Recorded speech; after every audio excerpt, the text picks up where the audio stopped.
Hello வணக்கம் dudes.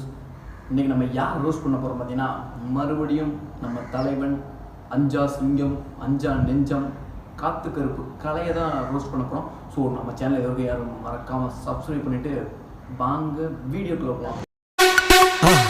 மறக்காம surprise பண்ணுங்க. காசு எதாவது கொடுக்கணும். டேய் வேறு எதாவது இருந்தால் கூட கேள்றா, தரதுக்கு ரெடியாக இருப்பாங்க நம்ம மக்கள். 2-3 ரூபா சில்லற எதாவது போடுங்கண்ணா. அவங்க உனக்கு சில்லறை தரதா ஐடியா இல்லைடா, ஏன்னா நீயே ஒரு சில்லறை பயடா. மட்டும் போதுமா? இதில் கவசம் பேரு. நமக்கு வந்து காசு போட்டிருக்காரு, 5 ரூபா போட்டுருக்காரு. ஆனால் 5 ரூபா தானடா போட்டிருக்காரு, அதுக்கு நம்ம 1,00,000 ரூபா கொடுத்த மாதிரி பீத்துற. 2 பேரா மாமி? இவ்வளவு நாளா இது தெரியாம போச்சு. ஆனால் நீங்கள் காசு போடுங்க. அவங்க பக்கத்து கடையில் போடுறாங்கல்லண்ணா. பக்கத்து கடையில் குசு போடுவாங்க, வேணா அதையும் வாங்கிட்டு வா. 2 கடையும் சண்டை என்னால் வந்துடக்கூடாது நண்பர்களே. அட சீச்சி, நீயே ஒரு பிச்சைக்கார பையன் எனக்கு தெரியும். இதுக்கெல்லாம் சண்டை போட மாட்டாங்க ராஜா. டைம் ஆச்சு. டைம் ஆச்சா? சீக்கிரம் போடுங்க. என்னென்ன வெறும் 2 ரூபா போடுறீங்க? ஓ, அப்போ உனக்கு 2 ரூபா பத்தாது. அண்ணே, இந்த பிச்சை போட்டண்ணே செருப்பு இருந்தால் எடுத்து வாயிலே என்ன. செல்லுக்கு ரீசார்ஜ் பண்ணுறது என்ன, பெட்ரோல் செலவு என்ன? நீ பிச்சை எடுக்கல, பிச்சை பொறுக்கிட்டு இருக்க. நம்ம ரேஞ்சுக்கெலாம் பஸ்ஸில் போக முடியுமா? பஸ்ஸில் போக முடியுமா? பைக்கில் காரில் இதில் போய் பழகிட்டேன் நண்பர்களே. என்ன பண்ண சொல்கிறீங்க? சரி, எல்லாம் பேசுகிற, செல்லுக்கு ரீசார்ஜ்னா பஸ்ஸுக்கு போகணுங்கிற, காரில் போகணுன்ற, வாயில என்ன கூல் பூல்ல ஹான்ஸா போட்டிருக்க? ஐயா போடுங்க ஐயா.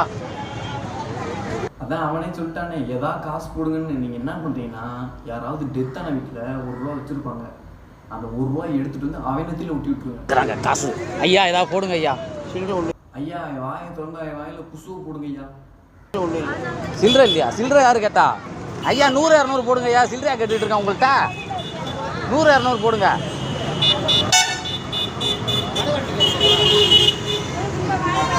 அம்மா ஒரு 200 ரூபா எடுத்து போடுமா, டைம் ஆச்சு. நீ வாங்குவடா, கண்டிப்பாக நீ வாங்குவ.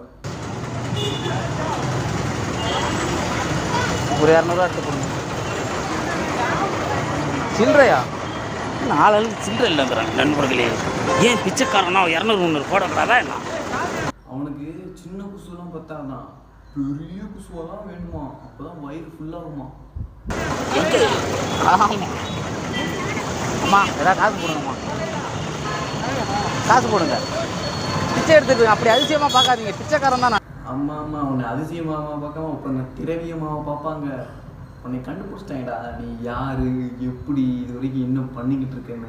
நான் மேக்கப் ஏதாவது குறை இருக்கா? என் மேக்கப்பில் எதுனா குறை இருக்கா சொல்லுங்க. ஸோ உன் மேக்கப்பில் குறையே இல்லை, பிச்சைக்காரனாக இருக்கிறதுக்கு 10 பொறுக்கவும் பக்காவாக இருக்குடா. அப்படியே கட்டி பிடிக்கிற மாதிரி ஒரு ஃபோட்டோ இருக்கு, வேணாம் கொடுங்க. ஏன்டா டேய், அவங்களே உன்ட்ட செல்ஃபி எடுக்கலான்னு வந்தீங்களா, இங்கே கட்டி பிடிக்கலான்னு சொல்லிட்டு ஓட வச்சிட்டேடா அவங்கள. உன்னை பற்றி அவங்களுக்கு தெரியும்டா. ஐயா ஏதாவது போடுங்க ஐயா. அவனுக்கு குசு போட்டதெல்லாம் பத்தலையா, வேற என்னமோ போடணுமா. அதான் திரும்ப திரும்ப எதா போடுங்கய்யா எதா போடுங்கன்னு கேட்குறான். என் வாயால் நான் சொல்லக்கூடாது, நீங்களே புரிஞ்சு